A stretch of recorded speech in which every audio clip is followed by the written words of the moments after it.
Ahora, en Te digo la otra, miramos la sociedad. Conciencia.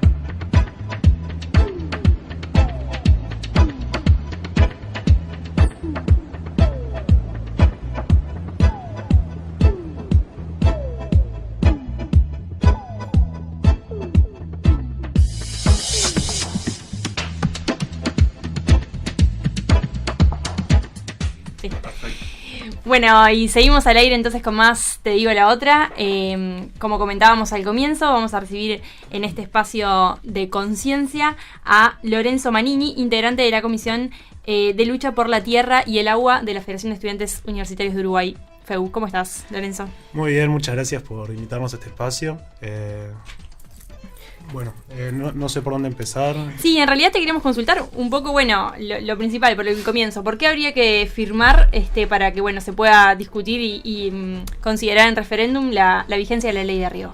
Capaz estaría bueno empezar por qué es la ley de riego, ¿no? Bueno. La ley de riego que queremos derogar es la ley 19.558. Uh-huh. Se aprobó hace 354 días en este momento. Y eso quiere decir que tenemos hasta mañana para derogarla. Fue una pequeña enmienda a la ley número 16.858. Esta enmienda lo que hace es crear una nueva institución jurídica que puede captar capitales nacionales e internacionales para en el interior del país generar represas donde se acumula el agua y esa es vendida con el fin al riego. ¿Se entiende un poco la idea del negocio? O sea, si sos vos el capitalista, es un negocio redondo. Vos comprás ahí, pones plata y vendés aguas de lluvia, básicamente. Ahora vamos un poco a por qué la queremos derogar. Nosotros, la campaña se ha centrado en 4 ejes principales. Los primeros 2, antes vamos a empezar un poco con... en el año 2004 hubo un plebiscito, no sé si ustedes están informados sobre eso. El plebiscito introdujo en la Constitución que el agua es un derecho y no una mercancía. Eso fue un hito a nivel latinoamericano. Fue un momento en el que se estaban dando muchas luchas por el agua a lo largo de Latinoamérica. Luchas muy profundas en Cochabamba, en Bolivia. Y una lucha que llegó hasta acá. Como sabrán, en los años 90 hubo un impulso privatizador muy fuerte. Y ese impulso privatizador se llevó a ver en el manejo del agua. En Maldonado, por ejemplo, había una empresa privada francesa que estaba repartiendo el agua, haciendo el suministro del agua. Los números están por ahí en este momento, no los traje, pero se estaba vendiendo el agua 7 veces más cara que en Montevideo. Entonces ahí tenemos un problema fuerte, y es que se está distribuyendo algo que es necesario para la vida de todas las personas a un precio diferencial. Por eso todo el movimiento social uruguayo en aquel momento se decidió plantear en contra y se llevó a plebiscito. Y desde ese momento tenemos en la Constitución un artículo, el artículo 47, que dice, voy a leer acá, perdónenme, el agua es un recurso natural esencial para la vida, el acceso al agua potable y el acceso al saneamiento constituyen derechos humanos fundamentales. Esto, que de repente parece medio vago, tiene consecuencias directas muy fuertes. No sé si sabían, pero si en Uruguay por algún motivo no puedes pagar OCE, no te pueden cortar el agua. El agua en Uruguay es un derecho. Y ahora podemos ir un poco a por qué esta ley va en contra de ese derecho generado. En primer lugar, cuando ahora estas nuevas empresas, que son llamadas las sociedades agrarias de riego, construyen una represa, estas se pueden apropiar del agua que se acumula en ese espacio. Entonces ahí tenemos una privatización del agua. Agua que en nuestra Constitución dice que solo puede ser utilizada, solo puede ser redistribuida por los organismos del Estado. En segundo lugar, la mercantiliza el agua. Permite venderla en un mercado paralelo donde seguramente se va a vender más cara para conseguir una rentabilidad para las empresas, los inversores. Adicionalmente, es interesante añadir que esta enmienda a la ley, esta enmienda a la ley de riego, permite la posibilidad de que sean extranjeros los que inviertan en esto. Entonces, no solamente estamos privatizando el agua, sino que además la estamos extranjerizando.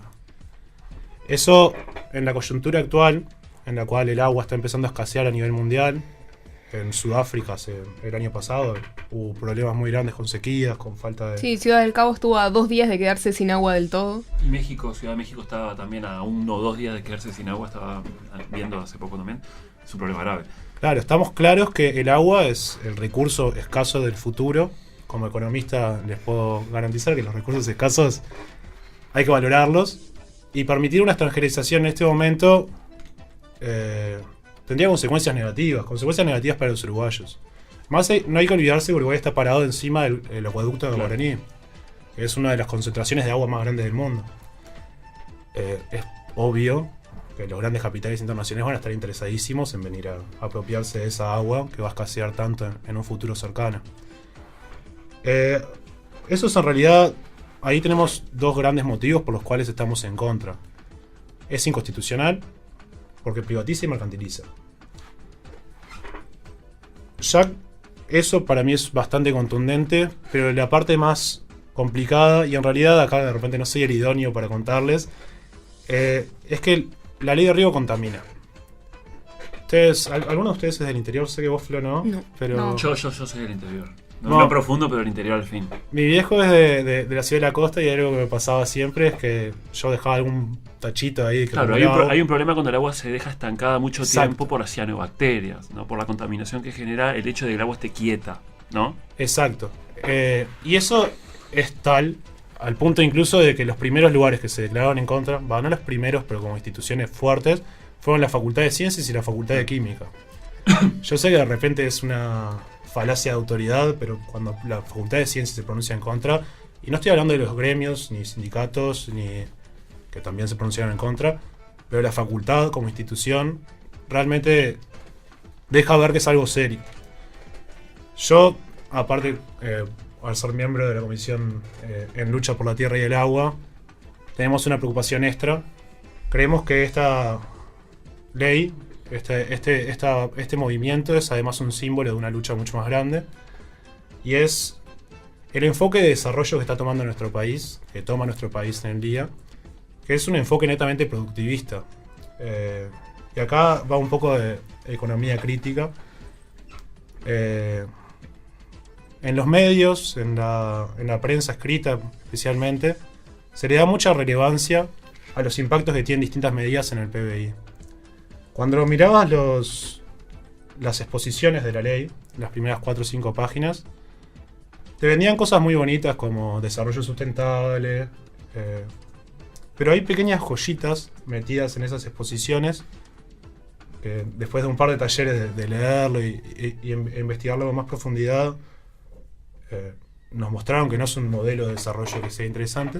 Como por ejemplo un párrafo chico que escribe Tabaré Aguerre que dice que hay que utilizar, que esta ley va a servir para utilizar el 40% del agua que cae y se escurre.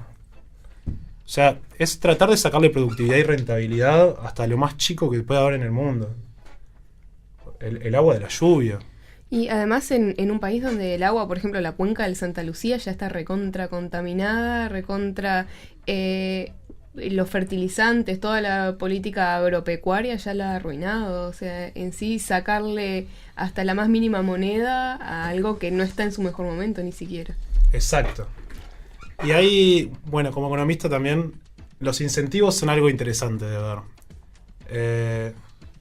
En nuestra legislación, aparte tenemos un pequeño error que con esto se va a ver mucho más contundente, y es cómo manejas una externalidad, en este caso la externalidad contaminación. ¿Cuál es la forma adecuada de un Estado para manejar esto? Lo que puede hacer, lo que resulta más correcto en la economía liberal clásica, se llama impuesto pigouiano. Es un impuesto que se le pone al productor, a la gente contaminante, que trata de desincentivar la contaminación. Entre más contamines tú, más te cargo con impuestos, entonces vos vas a tener un incentivo interno para decir, no voy a contaminar tanto. En Uruguay pueden, todas las personas que estén escuchando, revisar su tarifa de OCE. Nos están cobrando a los consumidores la tarifa medioambiental.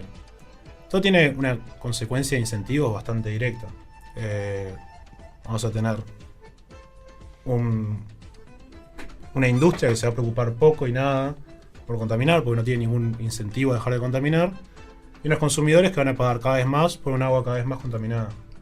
Entonces, esto no es parte de la ley de riego, pero también es parte de los grandes problemas de los cuales la ley de riego es símbolo. Por último... No, una consulta en realidad. Quería saber, ¿la ley de riego ya está reglamentada en Uruguay? Sí, la ley de riego entró en vigencia hace aproximadamente un año. Mañana se cumple ese plazo. Pero la reglamentación del Poder Ejecutivo ya existe, porque hay muchas leyes que fueron sancionadas por el Parlamento y no reglamentadas después por el Poder Ejecutivo. Tengo entendido que la ley de riego en realidad había como un partido muy importante que se jugaba en su reglamentación, por eso pregunto si ya está reglamentado o todavía no. La verdad me mataste con la pregunta. El espíritu de Aguerre antes de retirarse del Ministerio de Ganadería era dejarla reglamentada, no solamente votada sino reglamentada. Habría que chequear ahí, ¿no? Porque sé que venía discutido incluso en el gabinete el tema de la reglamentación también. Porque en realidad dentro del Frente Amplio, dentro de la coalición de gobierno, al momento de votar hubo disidencias, si bien se votó, pero hubo importantes disidencias de varios sectores que no estaban de acuerdo. Estaban de acuerdo con la ley en general, pero no con algunos artículos en particular, por las críticas de la privatización que generaba de este recurso natural y por la posible inconstitucionalidad del texto en sí. La Suprema Corte de Justicia no se ha pronunciado en este sentido. No se ha seguido ese camino todavía. Bien. Claro, no se presentó ningún recurso de inconstitucionalidad. Por el momento en realidad no. Es una presunción de inconstitucionalidad de parte de la campaña pro referéndum, pero no hay una sentencia de inconstitucionalidad. Se decidió hacer este camino, por más que es más desgastante, porque, como les estaba contando, esta lucha es símbolo de muchas otras cosas. La lucha ecologista ha sido bastante invisibilizada a lo largo del tiempo. Y es un momento de que empieza a cobrar un espacio más preponderante en nuestro diálogo del día a día. La idea de llevar la ley a referéndum es generar un diálogo nacional en torno a estos grandes problemas. No sé si sabían, y acá me estoy yendo un poco de los ejes de la campaña, pero en Uruguay ya estamos consumiendo por encima de lo que es sustentable a nivel global. Hay un indicador bastante utilizado, que es la huella ecológica. La huella ecológica mundial en este momento es 1,6. Eso quiere decir que se consumen 1,6 planetas en recursos todo el tiempo, todos los años. Esto indica que el sistema, como está planteado en este momento, es insustentable, insostenible, y en poco tiempo va a colapsar. Eso se puede ver en los más diversos indicadores, como el agujero de la capa de ozono que sigue creciendo, los mares que siguen elevándose, la temperatura mundial que sigue creciendo. Y los uruguayos, que muchas veces nos lavamos un poco las manos de este tema por ser un país chico, tenemos una responsabilidad ahí.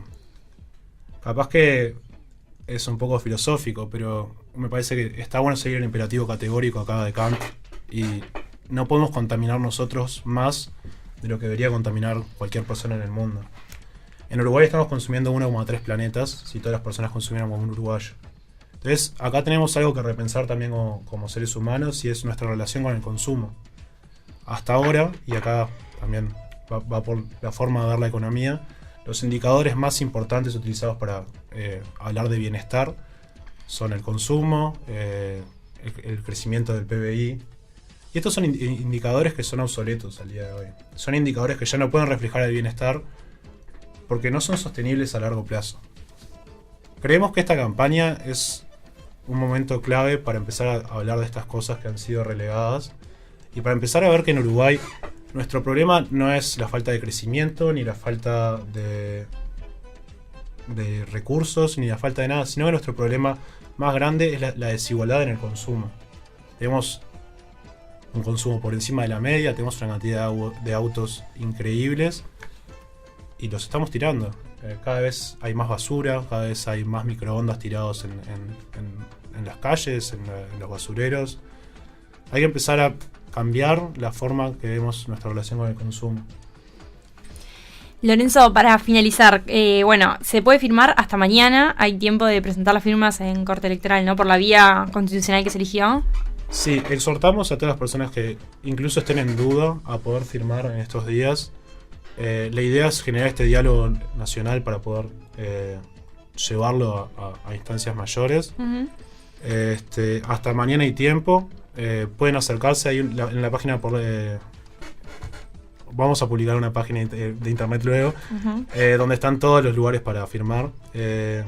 Muchas gracias por este espacio. Muy bien, ¿cuántas firmas faltan más o menos? Justo me estaban preguntando eso. Ha habido un poco de desinformación en el tema. Pasa que las firmas llegan a rolete o no llegan o quedan carpetas estancadas por ahí. La última información certera que tengo fue hace 5 días que faltaban unas 70.000. Pero tenemos esperanza de llegar, dado que muchos uruguayos nos movemos al último ¿Cuántas se momento. necesitan para...? Son 750.000 firmas para Exacto. llegar al referéndum. Sí.